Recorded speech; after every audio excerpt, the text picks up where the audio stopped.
Hello, and welcome to Let's Drone Out. We are on episode 357, and this week we are joined by Cerberus on our bottom there. We're also joined by everyone's favorite Steven. Hello. I'm not everyone's favorite, though, am I? That's a lie. I'm a stand-in for everyone's favorite who isn't available this week. And Jack's wife, Tony. This has got to be talked about because this weekend, a viewer, a listener, asked me if I was actually married to Jack. For real. Mm-hmm. So this has got to stop. These rumours All are right. all lies. Right, embark on phase 3. Start disseminating the fake photographic evidence. Oh yeah, and I'm Cole. So welcome to Let's Drone Out. My goal. Yeah. So yeah, I want to address this to all our listeners on the podcast and watching live. No, I'm not married to Jack, for heaven's sake. It's just a ruse. It's just pretend. It's just very easily embarrassed. You shouldn't. Oh, God. Embarrass him. I was chatting to a guy who's like, They're a by the beautiful way, pair. I'm listening. I've been listening to 3 years for 3 years, and I was like, oh, hi. And he said his FPV name. I can't remember your FPV name, so I apologise. But he was like, he sort of talked for ages, and then went, hey, are you actually, married to Jack? I mean, it's fine. I was like, no, I'm not. I was absolutely devastated. Rang Jack, and he of course it cheered him up no end. He was absolutely wetting himself. Yeah. Deny. No. Yeah. Honestly. So yeah, that was that. Yeah. Anyway, what were you up to meeting all these pilots? We should get to the lead. We were at Wings and Wheels, which needs to be renamed, doesn't it? Really, it does really. Not a fat lot of wheels, is there? There were quite a few boats as well, which didn't feature. There was boats. There was hovercraft. Mm. So it should be wings and some wheels and a handful of rudders and some drones. Yeah, and some propellers. Yeah, no, it was a good event. Got there on a Friday, literally to an empty field, and I was like, "What are we doing?" It's setting up my tent and stuff, but it soon packed out. It was quite a good turnout, actually. It was really good. Yeah, it was bigger than I expected it to be. Actually, it's the first time I've done Wings and Wheels. Oh yeah, of course you haven't been there before, have you? No. Yeah, It's been going on for years. I was walking down the flight line. I was worried there weren't any quads at all. I thought, oh, no one here. It's just all these noisy petrol planes going round in circles and round in circles and round in circles. And then finally got to the end, and right in the corner, who was hiding down there but this guy? Cerberus. In his little tent. in a gazebo, yes. In a gazebo on the side of the tent, strictly speaking, yeah. Tagged onto the Whoop marquee. They had a jolly good time, bless them. We always get shoved on the end. Yeah. Every year. Yeah. I don't know why the marquee for the Whoops was kind of flight side. On the other, so there's a fence which divides the general populace from the spinny blades of death, and the Whoop marquee is on the other side of the fence. And whilst Whoops do have spinny blades, I wouldn't qualify them as spinny blades of death. No.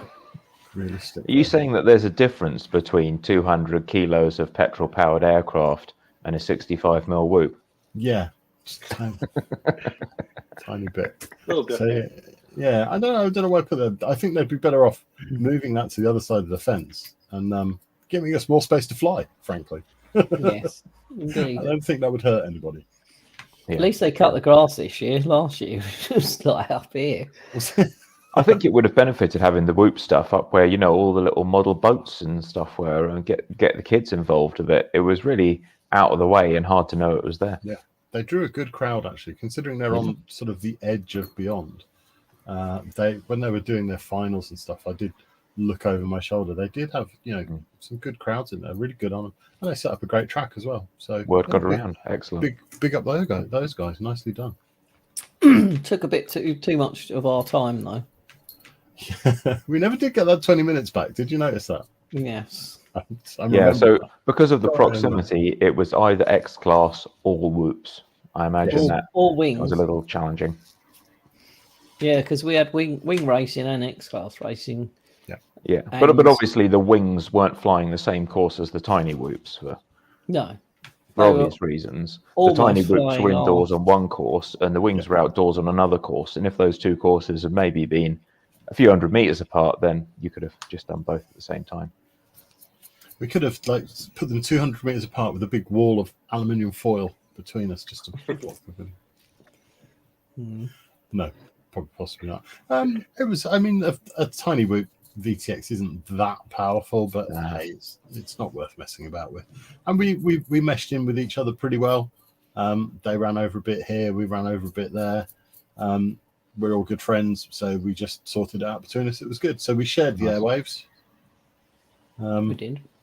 Yeah, and that worked pretty well actually. I was quite impressed with that. I don't think we'd have had time to fit in any kind of 5-inch stuff. The 5-inch boys tend to be like pack after pack after pack. They want to be on it all day. They're also a lot quicker to get up and running. The X Class stuff was a bit kind of hesitant. People what's going to happen here? What's going to happen? Stand back. Well, it was a test. I was testing. It was officially a test day. Yes, I think I mentioned that in commentary. Yeah. Yeah, you did. But yeah, and also like the 5-inch racers. If you go to a BDRA event, most of the guys there have been doing this a while, so they're pretty they're on it. They know when it's their heat. They know when they're spotting. And we can churn through heats pretty quickly. The Wing guys and the X-Class guys, it's the second time we've ever run a timed race in the UK. So there's a bit of training to do, get them in the right place at the right time.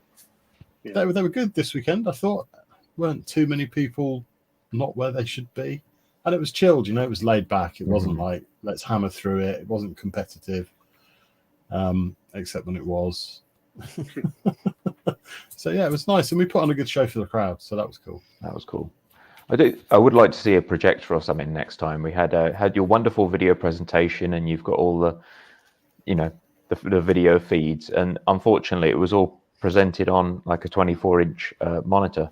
The biggest screen I could fit in the car with all the other shit I have to take to a race. Sorry, pardon my French. You can swear. Challenging. We've got an editor for that. Yeah.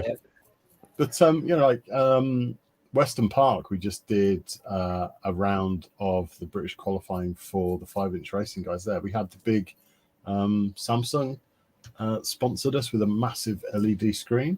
That's the which ticket. Was awesome, but you're still talking, I think that was $1,500. Wow. To have that for the weekend. So it is reassuringly expensive. That is a BBC Master, yes. It is a real BBC Master, and it is really running questions on Cerberus's background. Sorry. Yeah. So this is the new backdrop for when we come back with Quadratic. You'll notice I'm not in the living room anymore. No, I'm not. So how did you fit all that stuff in your car? There was so much. It was like, oh my god! I think I carried 2 gazebos. Yeah. So 2 3x3 gazebos, the massive rolling tool chests that everything folds into. They've been really handy actually. I recommend those. Get yourself to the orange DIY outlet. And they all stack together, and the bottom one has wheels, so you can just wheel it around. It's great. And also, you throw everything in it and leave it alone. Don't touch it, because anything you take out of it will not be in it when you go to your next event. Yeah, you've got to have the go bag. Yeah, sacrosanct. So you seal that toolkit up, and that's it. And then it just, I guess I've gotten quite good at 3D Tetris kind of over the years. And the wife having a gigantic estate car is quite handy. That is very handy. Yeah. So I did promise her that I would go and buy a more sensible car, because I have an MX-5 So Keep the MX5. I'll buy something a bit more sensible as my daily, something that a bit nicer over the winter. So I went and bought an SLK. Sensible. Didn't quite work. So the huge estate car is a definite bonus. Yeah, definitely. I want to know how you remember where to put everything. When I'm packing it or when I'm setting it When you're setting up, like wires here, antenna boxes, and then you're live streaming over 4G, and then you've got a camera as well. The second day, I loved that camera view. the field out on cam, the yeah, track. that was the first time for me actually trying that. So that I was really pleased with that. How did you switch it at the right time? Was it manually switched? Manually switched, yeah. So just where's my Cerb deck? It's up there somewhere. Hold on. Where's it gone? Ah, shit. There you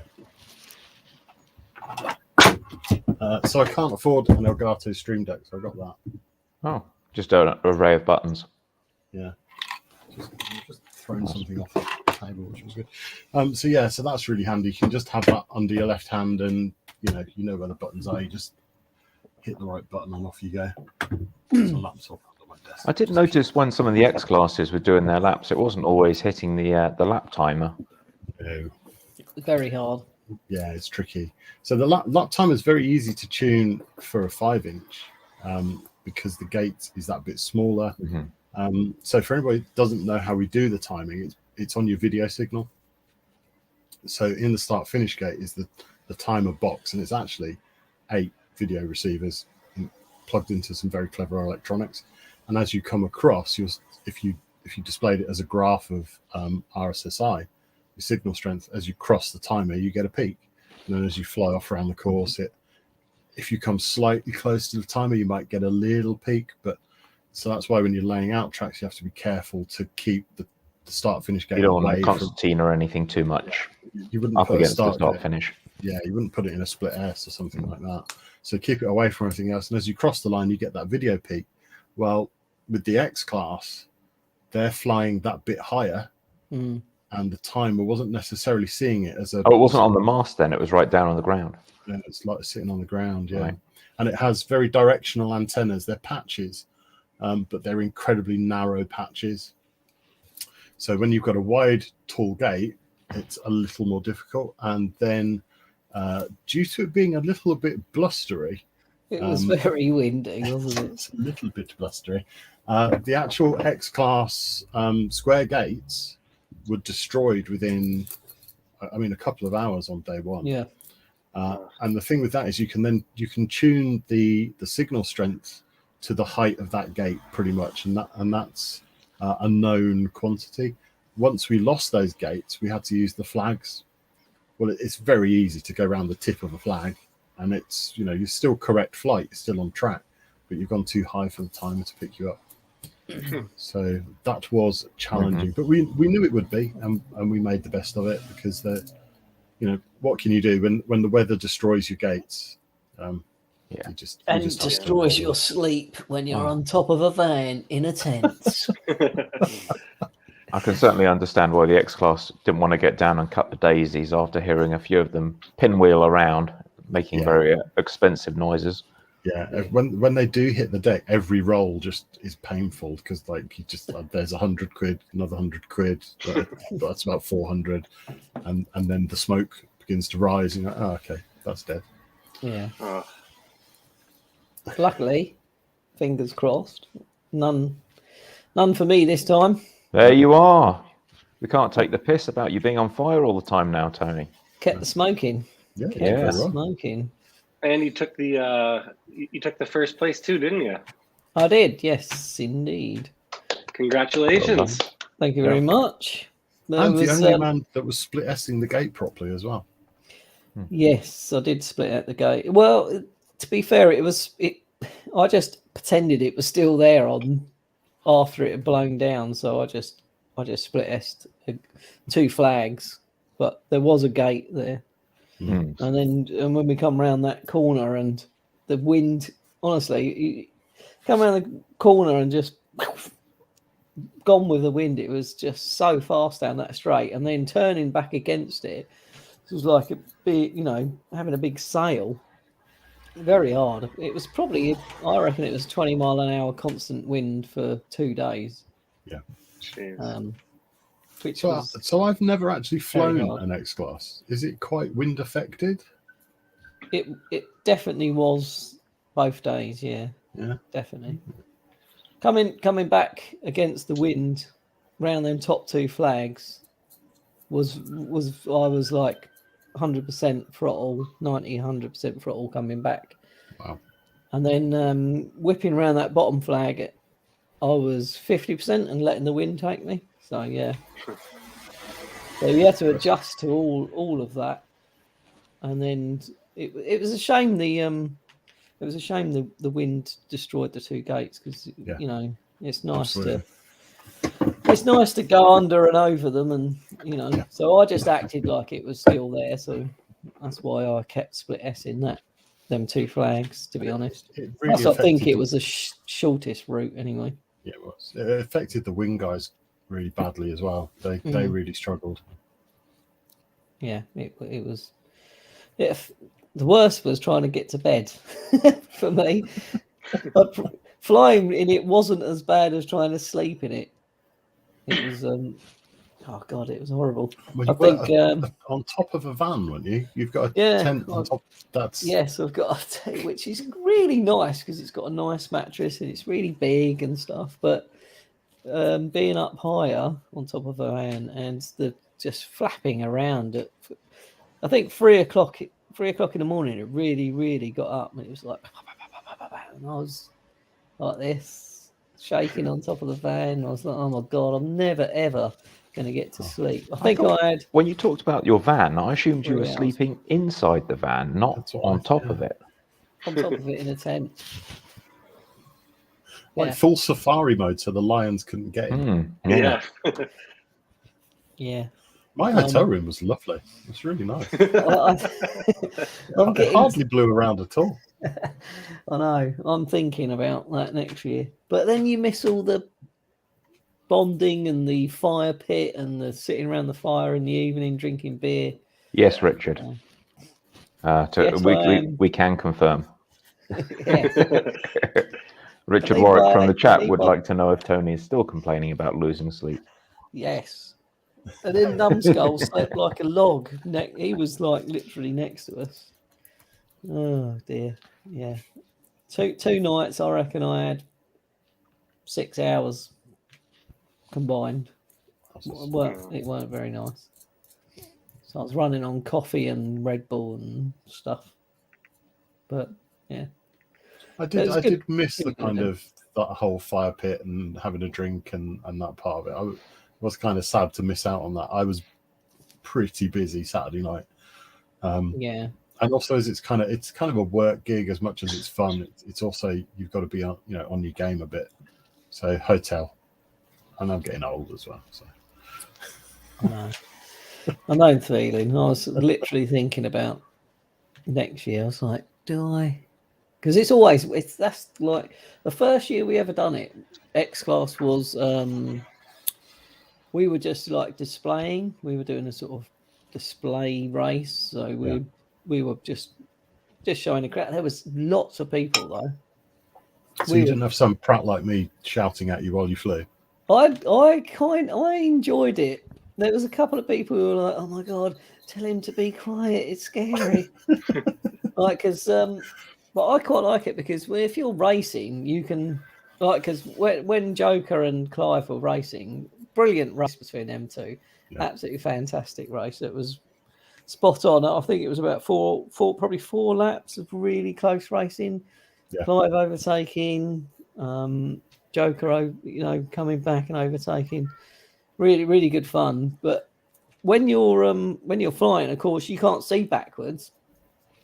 You don't know how far you are in front of them. Mm-hmm. But when Cerberus is shouting, and Climbs, he's coming up, He's right behind him. He's about to move. He's going to move. Helps you get on the throttle. It literally does. I've never seen Danny Boy Jokovic panic so much. He was like, nice. Oh my God. Nice. Yeah, so we all thrashed our batteries. But Yeah, it was good. I enjoyed it. Good. And also the nice thing with X Class is you can see the overtakes. Like, You it's definitely can. We were wondering, Tony, how you knew what your battery level was, because I could have sworn you only had the camera OSD saying 5 volts and nothing else. So how did you even keep the batteries intact? I've got a timer, so I know what they're like. Even though it was windy, I still stuck to my 2 minutes timer and had someone, shouting out because I couldn't hear it because it was so windy. I was like, someone stand next to me and count me So are down. you rocking a pre-OSD Betaflight board? I'm on 357 I definitely had OSD. Betaflight, but I will tell you the reason that I don't. Okay, have all right, OSD. all right. If I see my voltage, I won't push. All right. If it starts, because when you're pushing, it dips and you think, and you start seeing 21, I need to land. But then you let off the throttle, go over a gate or whatever, or you're with the wind and it shoots back up. I don't want to see that. I just don't want to see it. I'll just go by my timer and know. Okay, all right, all right. Well, you managed to keep the batteries alive and pull through first, so it's clearly a winning recipe. To be fair, I think me and Serb were just talking earlier. I think my fastest few laps was when I borrowed a competitor's batteries, which was Clive FPV. So thanks, Clive, in the chat. He's probably in the chat. Was he rocking some chunkier cells by any chance? Because He linked me the batteries like a week before, and I was like, "Oh no, they're too heavy. I don't want them." Blah blah blah. And then when I got and saw them, I was like, "Oh, actually, these are quite compact." And it was my round, and I didn't have anything charged, and he was just like, "Take my two." And because you were on 3 amp hours, right? And was he on 5s or something? He was on 5,000 milliamp, and mine are 3,000 and 3 years old. So you had a lot more in the tank then. So I had more in the tank, but it just felt. They felt fresh. They felt, I still kept my 2 minutes. I didn't push it over. Did you just belt round then? It just felt faster. It was faster in the end. So you're not getting that sag, are you? You don't get that feeling of the cells just going, I can't do that. Yeah, exactly. That up and over, that I definitely felt it on my old batteries. Clive is out there still blaming me for his crash. Yeah. That was a very close racing, and it's nice to see though. Like, and it's the same in the 5-inch, same with the wings, same with the whoops. We've got fantastic camaraderie in this hobby. If you break an arm, break a motor, and you haven't got one, the guy next to you, even if he's like your biggest rival, will go, "Oh, I've got one. Here you go." Yeah, I do love that about the hobby. Clive's done that a few times. He's helped me rebuild my X-Class, and he's against me, and then he's against me and lends me one of his batteries. I mean, it's just magic. Yeah, it's great. It's that is the good part about the community in general. Awesome. So you live to fly another day. Everything in tip-top condition now, race-winning condition. Yes, it's still it's ready for the next event. So just maybe a couple of new packs when you got a bit of spare cash, and then another tournament. I'm ordering some tomorrow. I'm gonna get another lot of 8S, but because I won some ESCs, I won like 400 and something pounds worth of APD 120 amp ESC. So big shout out to APD. That they really stepped up for that prize. It was really good of them. They did. I said we should give like one ESC to first and one ESC to second, and just let you fight. You cruel man. So yeah, I've got to save for. I've got 14S beckons. Yeah, absolutely. Not 14. I'm going to. 12's nice and easy from 8, isn't it? Because you're just dropping another cell and. Yeah, I'm going to go 12. There was 2 guys out there running 12, Ralph and Tom Monday. Tom Ralph, blew. He was running on Saturday. He blew a motor, didn't he, Tom? Yeah. which was, I think, tuning, because they come in red That on. was, And that was went so out crazy. again. That He was went so out again, mental. and it was so hot. It was just ridiculous. Yeah. So literally in the air, you just see this motor go flamey, and it just was literally flamed out. Yeah, flamed out. Wow. Wow. Yeah. And then I believe Ralph's Fried and ESC. Yeah. I think their burst is 180 amps for 20 seconds, I think. Yeah, they're pretty chunky. Wow. I've never had that at a race before. Tom, I couldn't get my head around it. Like, Tom came up to me and go, "Can I pid tune?" It's like, I guess you can. And he's like, "Yeah, in my heat, I'm not going to fly the track. I'm just going to go over there into the corner, and I'm just going to pid tune." I'm like, "Okay then." Got some helpful tuning advice from Brighton to Life Fly there. Thanks for that. Too much D. Yes, absolutely. Yeah. Well, actually, speaking of tuning, so I just actually put brand new motors on my 5-inch, and of course my tune was completely out of whack, and motors are getting super hot, and it took me about 10 packs to get it somewhat flyable, no vibrations, but God, it's finicky. It's What was the before and after then? What was your latest upgrade that you gave yourself? So I got some, well, I came from red bottom Emax 2205s on my 5-inch to now I've got T-Motor Velox 2306s 2400 kV. So still running old 4S stuff, but A much bigger motor though. Yeah, and you know what? Oh, nice. 4S for life, eh? Yeah, 4S for life, baby. Yeah. I'm still working for us. Well, when I put the new ones on, I took off and everything just wobble. And then like 10 packs later, it feels like, you know. Do that again. Wobble. Cut that, editor. I want to hear that at the start and end of this podcast. Jeez. Yeah. Always fun tuning. You got there in the end then. You managed to. I've never ever tuned a quad, ever. I've never done it. I've only ever flown default. Really? Yeah. This might be a time to kind of touch on something. So I know when I was off last time, people were saying, "Oh, 4.3, oh, they changed everything. Oh, it's harder to tune because you haven't got your little square. You can't play the number game anymore." And but actually, the point of getting rid of that huge matrix of numbers is to try and make it easier, because there was always a winning combination, a ratio of those numbers where things worked best if they stayed in proportion to each other, right? Yeah. And so what the developers did is made it so that instead of having to add 3 to this one and 5 to this one and 7 to this one to try and keep that ratio intact as you make the gains higher, they've just put the sliders in so the gains, that relationship stays, and you just go, "Oh, I need more PID authority because, you know, I've got a little bit of oscillation. I haven't got the grip in flips and rolls that I want." So you crank up the master slider, or you crank up the P&I slider, and it keeps everything in that nice ratio without you having to get your calculator out and be 3 on this row, 4 on that row. So it basically, you do one slider, but it keeps it all in the same. Yeah. That's really handy. It multiplies everything on the grid by like 1.1, for example. Just drag it up. You can't put your ratios completely out of kilter. Everything drifts along with you. Yeah. Drifts. I've still never done it.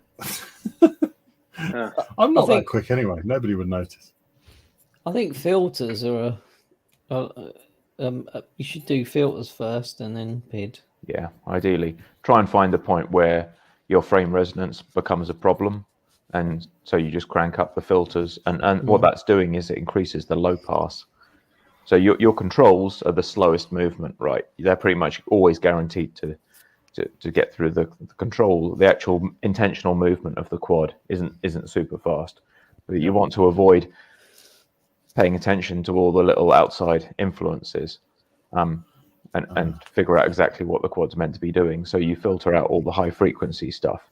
But sometimes your frame can be doing a little bit of resonance. So you ideally want to get that frame resonance as high as possible and then move the filters up.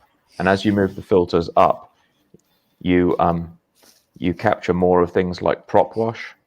Yeah. So your PID controller knows about prop wash and can fight it, for example. If you have the filters really, really low down, then you're actually hiding prop wash from the flight controller, and so it can't really respond to it. So you get these kind of naff wobbly effects when you descend into your prop wash and things. So ideally you get the frame nice and tight so it doesn't wobble, and then you can move the filters up, and hopefully you won't get any frame resonance if you've got a nice solid frame. And the sliders, again, they're helping you move all the filters up at the same time, so you don't have to go through loads of numbers and add a little bit to each one each time. So just, slowly crank up the filters until you get to the point where either you've got a very solid frame or something starts to get a little bit freaky and wobble around. You back it off a little bit to the safe point, and then go and do PIDs. I mean, you can fly round it, like Joker Vision, who was flying his X-Class. He knows that he can't push it to a certain angle. He flew it within the means of what he could do. Like, I've got a KISS quad. One's really good and one's just a bit funny at a certain point where I've tried to tune it. I can't get rid of it. So it's probably a bad motor or something, but I fly around it so I can make it smooth and that by just knowing that quad is just a bit different. So there is ways around it. You can fly around it. Even sure. You can fly around prop wash, and a lot of freestyle pilots, I think they know that if they hold that throttle wide open, their footage doesn't look as good. So they're very selective about going high throttle, and they just blip it. They don't hold it wide open, even if the battery will take it. Yeah. I can appreciate the art form and the effort, and that whole like tuning kind of. But I just put the default on and go and fly it. Yeah, I haven't got time for it. If you're flying a 5-inch, they're golden. Actually, the profile that works for 5-inch is really generous now. Yeah, absolutely. I mean, I'd say it kind of takes the fun out of the flying aspect when you have to go spend 10 packs adjusting numbers, and then you're like, oh wow, I didn't get anywhere, and I got to go home and charge. If you don't like tuning, you should just really stay on a nice solid 5-inch platform like you guys do, like the Apex. That's going to be okay with pretty much any tune, and you can just go fly it. I've got these three on my race quads because 2 is 1 and 1 is none, right? Can't figure out how to point. There you go. So they're all on default. They're just default setting. And do you know what? They do suffer a bit with prop wash. But I can fly through it, and I'm kind of like, I'm not going to dive into that rabbit hole. But I would love, somebody needs to start like a tuning company. Like my cars, I take them to a rolling road. They exist. I get them dynoed. I want to take my quads to a rolling road. I just want to give them. They seem to mainly be in the USA, which is kind of a bummer for us over here in the UK because the shipping fees are going to be outrageous. But there's a few people. I think Crunked is doing it, isn't he? A few others like that. I think Neil Jones NJ would be a good one. You could send a drone to him. He could probably tune it, line of sight, a couple of packs, and send it back to you. That's what we need. Somebody start that up. I want 10%. It would actually be a good service, wouldn't it? Actually, quaddyno.com. There you go. And now 4.3's out as well. I should mention that the people are on 357 because it just flew solid. Should probably give 4.3 a shot because I think 4.0 had a very awkward sort of Goldilocks zone for tuning because you want that Goldilocks zone to be as wide as possible. And in 3.5 it was pretty generous. In 4.0 that was actually much narrower, and you had to tune it to get good response. And 4.1 that was slightly wider, and 4.2 still, and 4.3 is just very generous. And if you've got a 5-inch, it'll pretty much be guaranteed to fly well out the box, I think. 357 is just really good for bigger quads. I have no idea what the latest. I think was Tom on. Does anyone know if Tom was on the latest? Because he spoke to me and said I'm going to try 357. Yeah. So I'm presuming he was on the latest speed. He was pretty happy with his tune. He put at least 1 pack, maybe 2 through it. And he was just giving it, the kind of side to side, and he seemed pretty happy with it. And he flew it and smoked the motor. I mean, it just was. It was too hot. It was got too hot. It was like somebody set a flare off on one arm. It just. Sorry, Kat, am we disturbing you? The motor literally caught fire. Yeah, and then the second day he went out on the same. No, it was still the first day, wasn't it? Because he repaired it overnight. And he flew, and he was doing nice laps. They were good and smooth. It wasn't looking twitchy. It wasn't looking like it was having trouble, and just gone, smoked. Yeah. The second day, he put the new motor on it because he thought perhaps it had smoked because the motor was, he had one that was slightly clunky, he thought. But the second day, he flew it, did 3 or 4 laps. He brought it over to race control, and I touched the motor and nearly burnt my fingers. It was, they were properly hot. Yeah. And that is a sign not to fly. Don't fly that. You Yeah. go boom. Yeah. You should be able to hear it if it's that messed up, though, shouldn't you? I mean, it should be making some pretty obvious kind of. I don't know. I'm Bit not, different noises on the X Class, yeah, though. I was going to say, I'm not experienced enough in X Class to tell you. They sound very different. Yeah. Lower. It's the motors are the KV on the motors are like 350, 420, not high KV. Whereas you got a 5-inch, you can hear the flutters and stuff when you punch out. You think the ear's just more sensitive to the frequencies of a 5-inch, and you have a hard time making them out on X Class then? Yeah, I definitely. think so. I mean, what everyone really should do is black box the whole thing. I've seen videos on it. I've never done it. Yeah. Go out a fly, black box, see where your stuff's going wrong. Wow. And Especially sort when it it's out. a couple of £100 a corner. Yeah. Hey, well, that could be part of this, quad dyno service. Why doesn't someone, is that doable? Could I send my black box log to somebody and then look you at can it? do and that go, already. I think someone does do that already. Yeah. You can You send can them. literally send them to like forums right now. I think people on JB's forum will do that. People on the Betaflight Discord will do it. I don't go on forums. They've got people on them. Bastards. Yeah. I'm not going down this tuning rabbit hole. I'm starting to think about it. You're starting to talk me into it, but no. Dangerous. Drawn in. Dangerous. Drawn in. Just buy more propellers and arms. Carry on. 4S for life and defaults for life. That's 4S for life. Oh my word. I'm with you with the 4S thing. You don't need much more.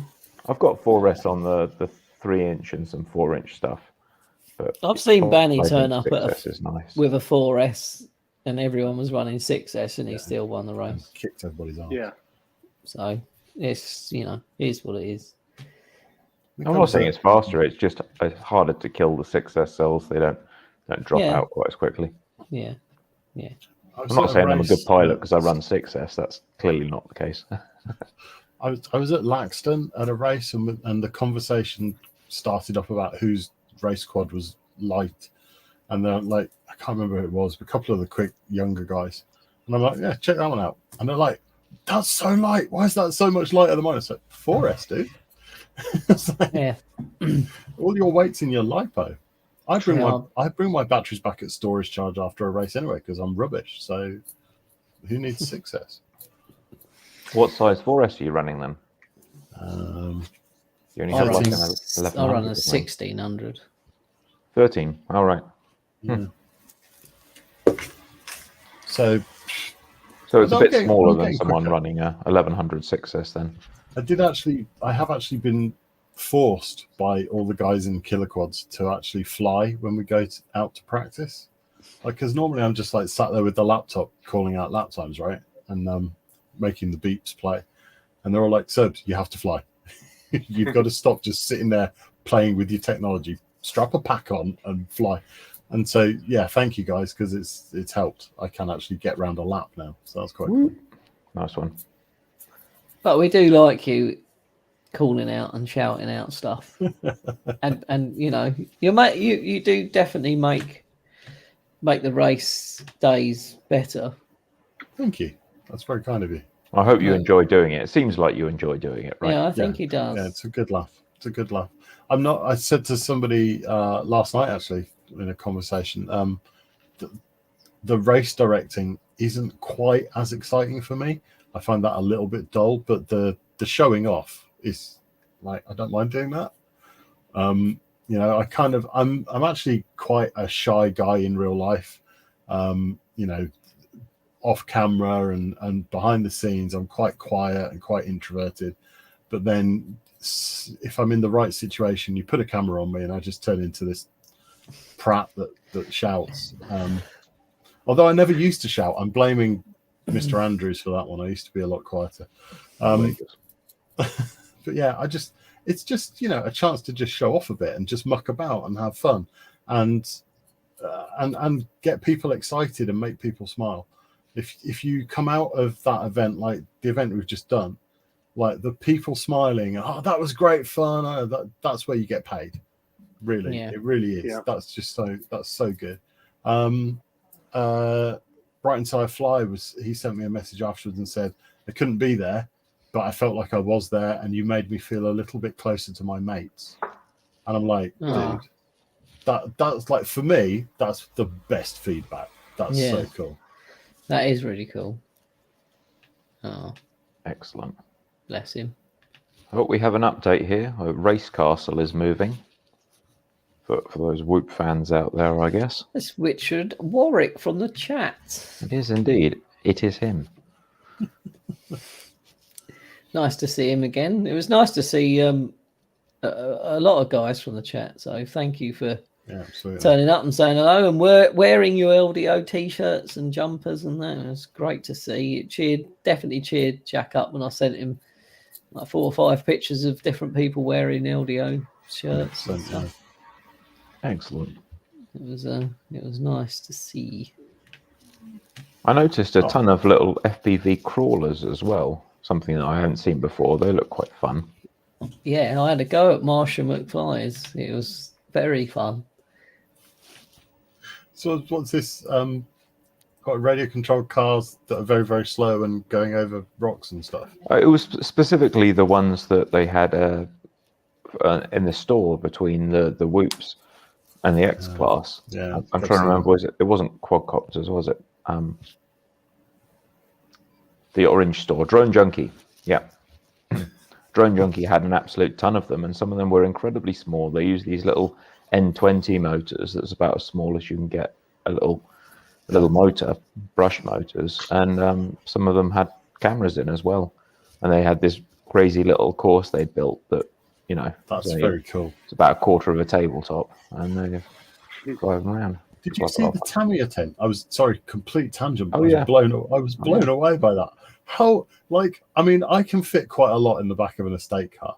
They'd brought an entire model village with them, and they were driving stuff around. And they bought like dirt specifically so they could like pick up the dirt, put it in a truck, and drive it to the other side of the tent. There were 2 guys sat in the corner, and I stood and watched them for altogether far too long. It was far too entertaining. And there's a couple of guys just sat there with their radios. And one of them's on the digger, and he's like digging it up, and then like moving it across to the guy who's got the truck, and he's like loading the truck up, and then he's driving the truck around and dropping it off somewhere. And it's like a hard day's work. What? Hard day's work at the quarry. That's so good. Huh. But it was awesome. It was so cool. You see the Daleks as well? There was an RC Dalek there. I didn't see that. Someone had it wired up with a voice changer, and he had a little boom mic on, so he could walk up to people and threaten to kill them in a friendly way. I saw Mr. Bean. Oh yeah, Mr. Bean. Bonkers. And Del Boy's van. I thought that was a puppet. No, some guy was sat on an armchair on top of a Mini the entire day. Doing a weird face. I thought it was like a scarecrow, like a puppet thing. And I was walking back with a burger in my hand, and he moved. I'm like, God damn it! It's a real dude. You've been up there for hours. What's going on? Yeah, that was very good event though. Wings and Wheels. That's the 3rd year I've done it, and I've enjoyed every single one. Yeah, it was really good. I think we didn't see more hovercraft. The hovercraft tent fascinated me, but they were one of the few ones that we didn't see out and about. I did enjoy the hovercrafts. I'd really like to get more of the wing guys and more of the X class out there and do a bit more at it. I mean, I know it's only the 2nd timed race we've ever done, wings and X class, and hopefully we've built a bit of excitement to it, and people have seen it and they're like, wow, I want to go and do that. So hopefully, like next year, we'll have a handful more wings and a handful more X class, and that will mean we'll have to be on the ball a bit more and be a bit more, a little bit more regimented, like get people into their heats quicker and get the spotters in place.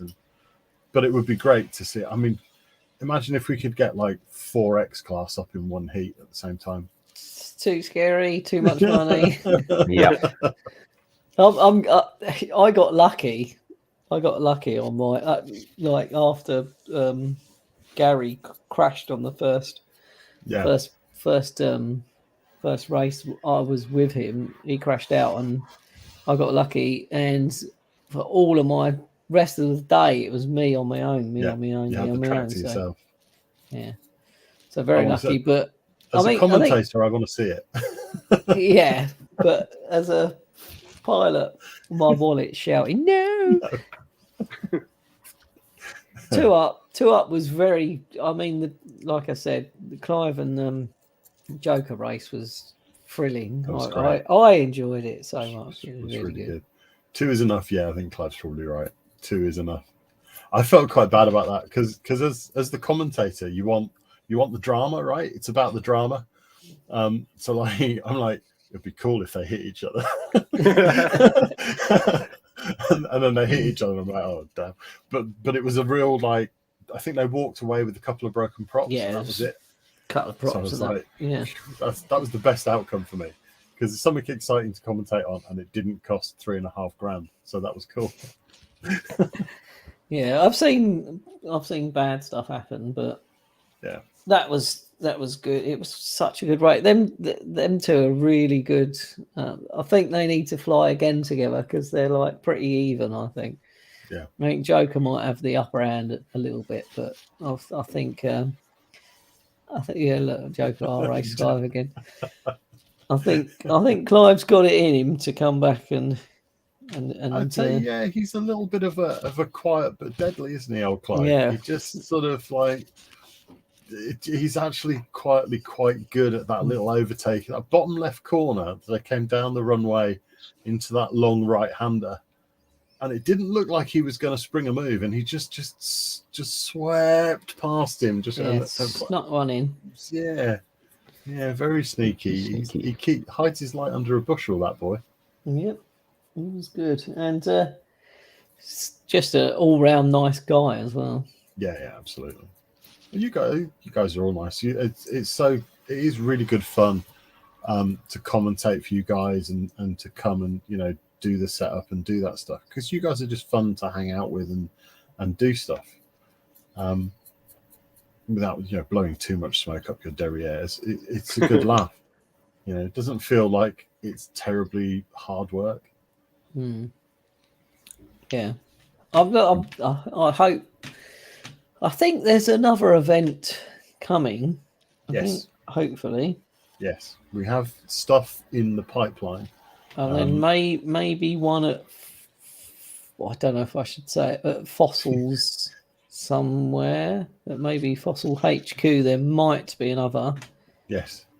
There's a couple of irons in the fire. Let's put it that way. Yes, and then there's a headcorn, which I've been asked to demo the X class. Yeah. So I've done that once before, which was good. So might be demo racing, just pretend racing, to get the crowds in. So, but they're so cool to fly, and I stopped flying 5-inch racing because I got fed up with the tracks. When we first started this 6 years ago, we had massive, big, fast tracks where you could overtake each other, and it was like a drag race here, and then there was gates here, and they were really big, and then they'd get smaller and smaller and smaller, and I ended up I was just like, I don't enjoy this anymore. It's turn up at a track, you got a massive field, and we're there doing a tiny bit there, and it's just all this. And they've just taken a 5-inch track and put X class on it.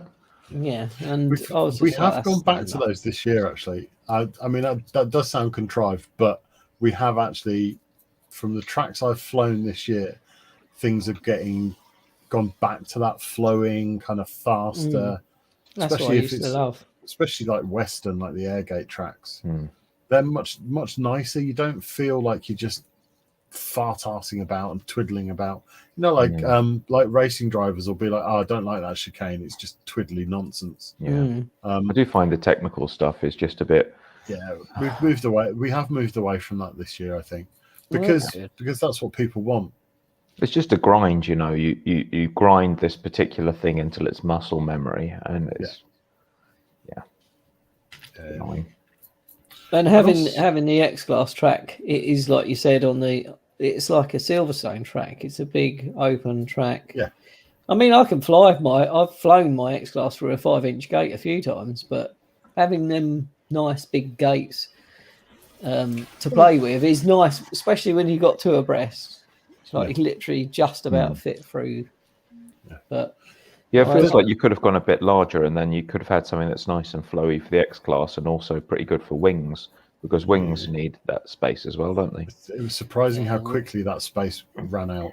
The wings are so fast, weren't they? Yeah, that big that track. And there's a time and a place for Monaco, right? Monaco's on the calendar for a reason.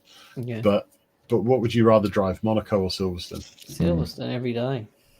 Every day. So. But I think the wings work really well with the X-Class as well. I think it just works. Like we can set up a track, and the tracks work together just, well. They lower their inflatable gate. I don't know why. I mean, I'd go through it all right. They had absolute conniptions when Ralph flew through it.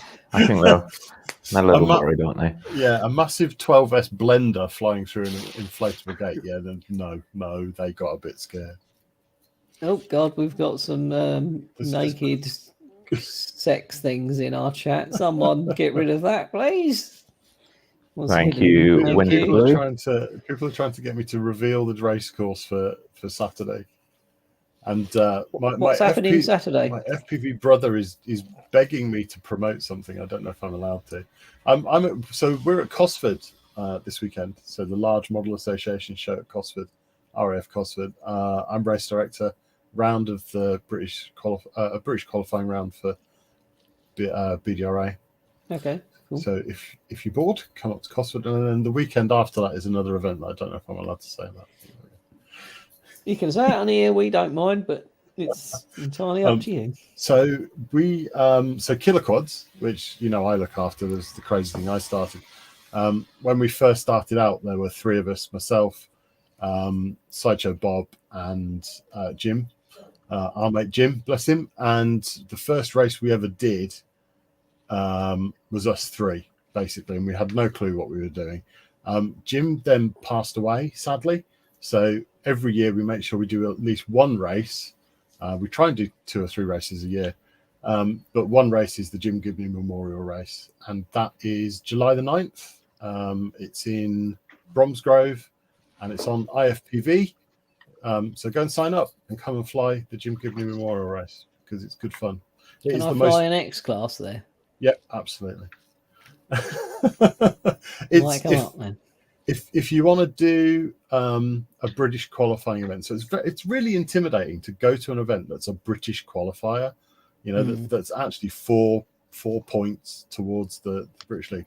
But if you want to come to one that's really chilled, where we don't get really stressed about the points side of it, in my rarely humble opinion, the Jim Gibney race is the one to come to.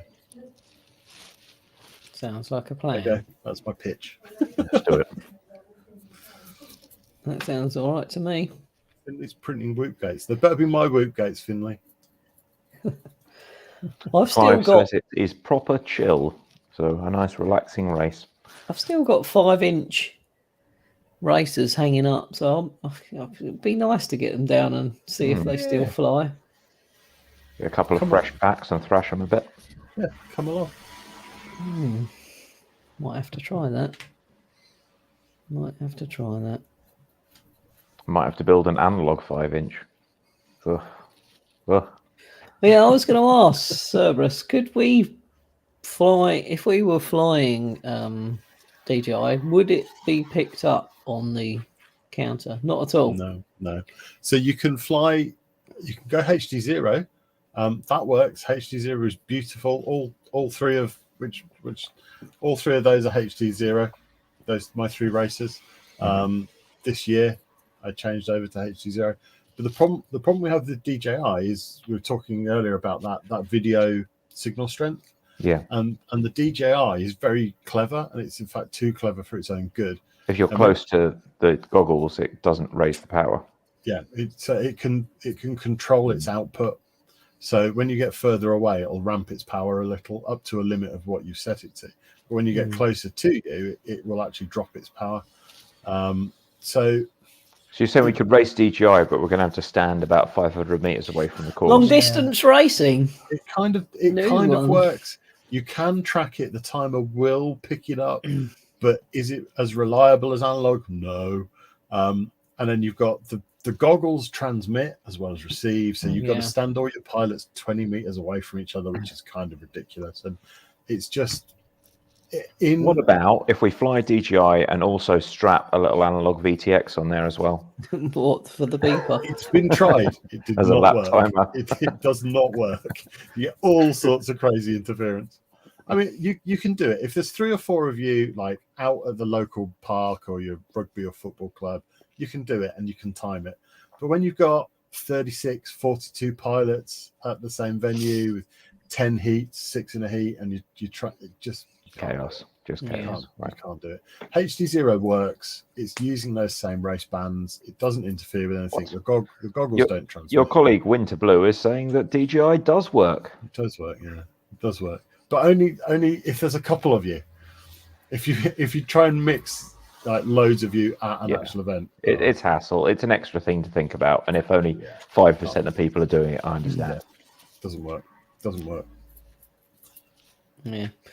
Very difficult. I mean, I think I was on 25 milliwatts, obviously flying the race weekend with my X class, but I think it only puts out 15.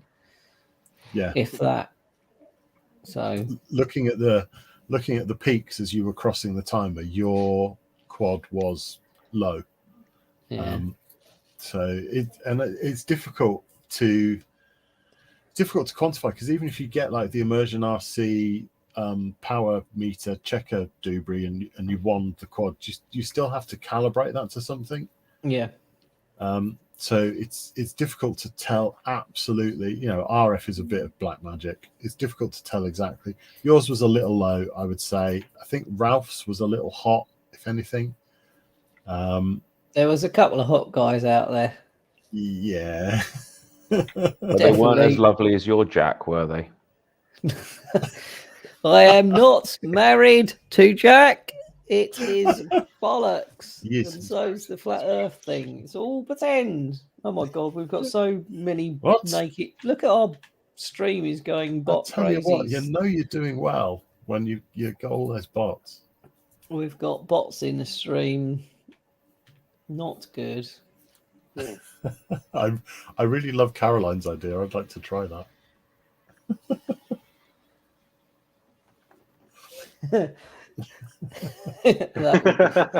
Caroline said, stick a barcode on top of bottom of the quad and fly through the self checkouts. It makes the same noise. That would be good. Can we talk about the next event at all or not? I don't even know where it is or when it is, but I know there is one coming. Do you know any more information than me? What was Winter Blue shouting about with this JG thing? That's the Jim Gibney. Jim Gibney, right? Okay, it's that. Got it. Yeah. So we don't actually have. You have to have a minimum number of pilots for the race to be a qualifier, and we don't actually have that minimum yet. And the race is on the 9th. So the race will still go ahead. It will just be a fun fly if it's not a qualifier. But if we could get the required amount, that would be lovely. Wings and X-Class, there are 3 potential events kind of in the fire at the minute. And it's a case of seeing what comes to pass. I know Stubbsy's working hard on some Fossil as well. So there will be another race, I think, this year, at least one. Before the winter? Yeah, I hope so. And if I'm very lucky, I'll be invited back to race direct and commentate. So I think you've done such a grand job. Thank you. Everyone I spoke to really enjoyed your commentary. Even the pilots who were shaking and going, "Oh my God, why is he shouting that Clive's behind me?" etc. It was funny. Clive and Joker both came into like race control after that, and they literally could not hold their hands still. They were absolutely shaking. It was really fun. It was funny, bless them, but really good fun. Yeah, so I really enjoyed it. Enjoy your commentary. Thought it was great. So Thank you. I'm all for it. Good stuff. I would like to. I like to make it past the wife test. That's what I always say. You have to be able to. If you can't make it to a race, right, you put the stream on, and if you're like big into drone racing, you'll put up with it. But could you actually sit there with the wife and put it on the telly with your YouTube app on your smart TV? Would it pass the wife test? I don't know, Jack. Would it? And on that note, Smooth. right, we've got to thank our Patreons. Thank you, our wonderful, wonderful Patreons. Let me just. There you go, scrolling on across the the bottom. banner If you're already. listening to this, why don't you tune in on a Thursday night when you can watch us as well as listen to us? All the swearing is taken out on the podcast for the Apple people. The Apple people. Make them sound like some sort of strange cult. I don't think Well, I've they ever are. been beat by an editor before. That's an achievement. I can tick that one off. You're definitely going to get beeped. Carl, do you want to see us out?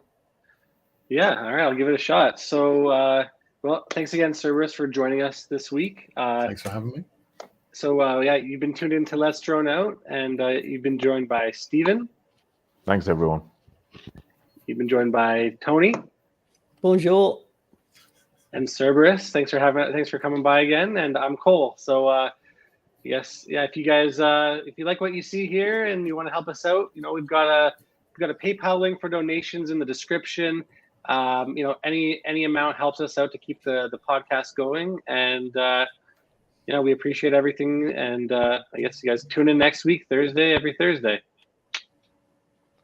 Thank you. Thank you. Bye. Have a good night, everybody. Take care. Bye, everyone. Goodbye.